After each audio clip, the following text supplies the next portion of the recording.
কৰিমগঞ্জ জেলাৰ কংগ্ৰেস দলেৰ প্ৰতি আকৃষ্ট হয়ে নীতি আদৰ্শৰ প্ৰতি কৰিমগঞ্জ জিলা কেইবাজনো জ্যেষ্ঠ গণ পৰিষদৰ নেতৃবৃন্দই আজি কংগ্ৰেছ দলত জইন কৰিব। তেখেতসকল আমাৰ মাজত আহি উপস্থিত হৈছেহি। মই তেখেতসকলৰ নাম কৈ দিছোঁ। হিলাল আহমেদ খান, প্ৰাক্তন সভাপতি গণ পৰিষদ আৰু প্ৰাক্তন জিলা সভাপতি জিলা কংগ্ৰেছৰ ZPC মেম্বাৰো আছিলে। তেখেতে জইন কৰিব।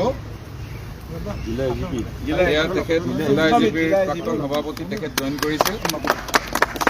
Next Golam Quddus Choudhury, vice president আছিলে গণ পৰিষদৰ কৰিমগঞ্জ ডিষ্ট্ৰিক্টৰ আৰু এক ZPC মেম্বাৰো আছিলে। তেখেতে আজি আহি জইন কৰিছে। নেক্সট আছে ৰিজু আহমেদ তালুকদাৰ, তেখেত গণ পৰিষদৰ চাউথ কৰিমগঞ্জ বিধানসভা সমষ্টিৰ সভাপতি আছিলে। তেখেতে আজি ইয়াতে আহি উপস্থিত হৈছেহি।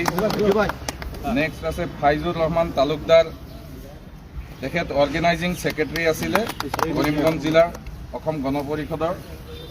নেক্সট আহিছে মুক্তাৰ আহমেদ, এক্স প্ৰেচিডেণ্ট আছিলে, তেখেতে ছেক্ৰেটাৰীও আছিলে ডিষ্ট্ৰিক্ট কংগ্ৰেছ কমিটিৰ গণ পৰিষদৰ। মহিউদ্দিন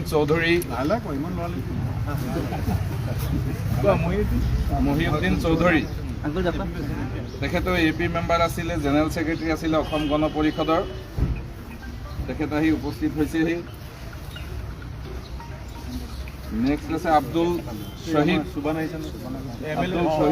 তেখেতক আমাৰ গোলকগঞ্জৰ বিধায়ক MLA আমাৰ আব্দুল চুবান আলী চৰকাৰ ডাঙৰীয়াক মাফলাৰ পিন্ধাবলৈ আমি অনুৰোধ জনাইছোঁ। নেক্সট আছে নাছিবুৰ ৰহমান, গণ পৰিষদৰ এজন সক্ৰিয় সদস্য, তেখেতক গামোচা পিন্ধি আদৰিবলৈ আমি অনুৰোধ জনাইছোঁ। তাৰপিছত বাহাৰুল ইছলাম, এক্স মেম্বাৰ জিলা কংগ্ৰেছ জিলা AGP কমিটিৰ, তেখেতক আহিবলৈ আমি অনুৰোধ জনাইছোঁ। তাৰপিছত আছে আব্দুল বাছিদ, তেখেত জিলা AGPৰ এজন সক্ৰিয় সদস্য, তেখেতকো